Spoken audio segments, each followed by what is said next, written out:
L'apôtre Paul était un homme qui avait vu beaucoup de miracles. Il avait eu des visions, vu des signes, et avait même été ravi au troisième ciel. Mais son ardent désir était que je puisse le connaître lui et sa puissance de résurrection.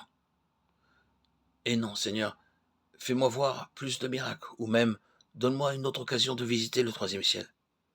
C'était un homme de Dieu qui voulait avant toute autre chose connaître Christ. Dans Matthieu 26, 2, 6, 7, nous voyons une scène d'adoration semblable, bien que différente dans sa signification.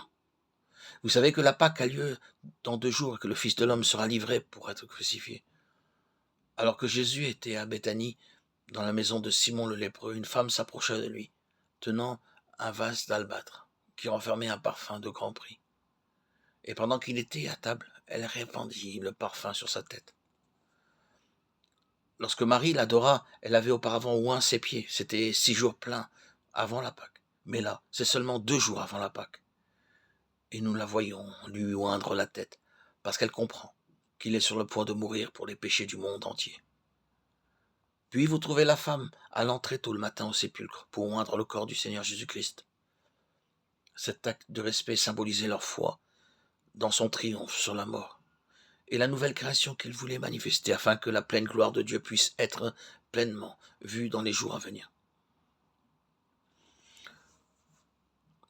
Maintenant, regardons finalement à une vision plus glorieuse qui est décrite dans Apocalypse 5, 11 à 14. C'est l'église glorieuse du Seigneur Jésus-Christ, avec la multitude des anges, tous unis pour l'adorer. Et leur nombre était des myriades de myriades et des milliers de milliers.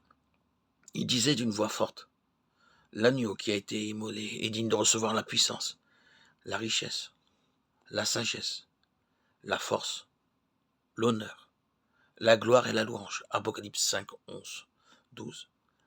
C'est une vision du travail, du service parfait dans le ciel. C'est ce qui sera lorsque nous le verrons face à face, à la table du Seigneur.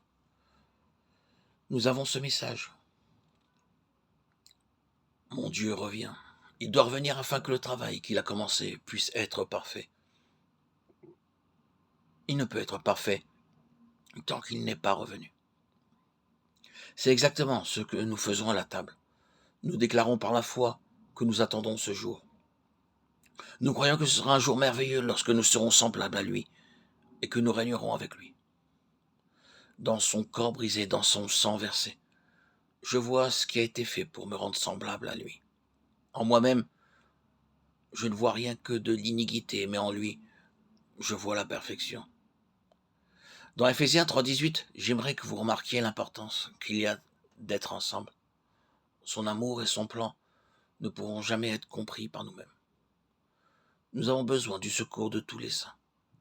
Que vous puissiez comprendre avec tous les saints quelle est la largeur, la longueur, la profondeur et la hauteur, et connaître l'amour de Christ qui surpasse toute connaissance, en sorte que vous soyez remplis jusqu'à toute la plénitude de Dieu. Il y a là un grand mystère.